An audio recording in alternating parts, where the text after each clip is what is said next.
بسم اللہ الرحمن الرحیم۔ پیارے دوستو، السلام علیکم۔ امید کرتا ہوں آپ سب خیریت سے ہوں گے۔ اللہ رب العزت تمام لوگوں کو اپنے حفظ و امان میں رکھے، آمین۔ ایک بادشاہ نے اعلان کیا کہ جو شخص جھوٹ بولتے ہوئے پکڑا گیا اس کو 5 دینار جرمانہ ہوگا۔ لوگ ایک دوسرے کے سامنے بھی ڈرنے لگے کہ اگر جھوٹ بولتے ہوئے پکڑے گئے تو جرمانہ نہ ہو جائے۔ ادھر بادشاہ اور وزیر بھیس بدل کر شہر میں گھومنے لگے۔ جب تھک گئے تو آرام کرنے کی غرض سے ایک تاجر کے پاس ٹھہرے۔ اس نے دونوں کو چائے پلائی۔ بادشاہ نے تاجر سے پوچھا، تمہاری عمر کتنی ہے؟ تاجر نے کہا، 20 سال۔ تمہارے پاس دولت کتنی ہے؟ تاجر نے کہا، 70,000 دینار۔ بادشاہ نے پوچھا، تمہارے بچے کتنے ہیں؟ تاجر نے جواب دیا، 1۔ واپس آ کر انہوں نے سرکاری دفتر میں تاجر کے کوائف اور جائیداد کی پڑتال کی تو اس کے بیان سے مختلف تھی۔ بادشاہ نے تاجر کو دربار میں طلب کیا اور وہی 3 سوال دہرائے۔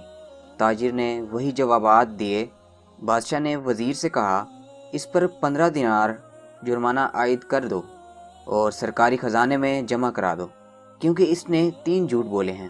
سرکاری کاغذات میں اس کی عمر 35 سال ہے، اس کے پاس 70,000 دینار سے زیادہ رقم ہے اور اس کے 5 لڑکے ہیں۔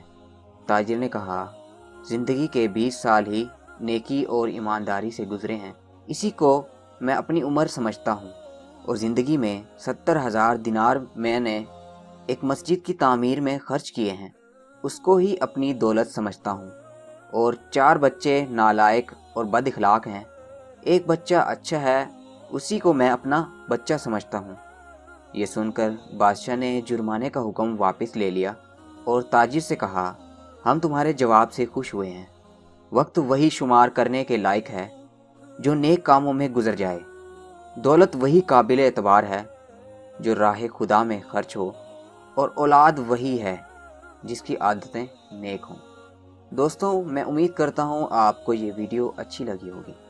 ویڈیو اچھی لگی ہے تو ویڈیو کو لائک کیجئے، شیئر کیجئے اور کمنٹ سیکشن میں اپنی رائے کا اظہار ضرور کیجیے گا۔ اللہ نے چاہا تو نئی کہانی یا قصے کے ساتھ حاضر ہوں گے۔ تب تک کے لیے اللہ حافظ۔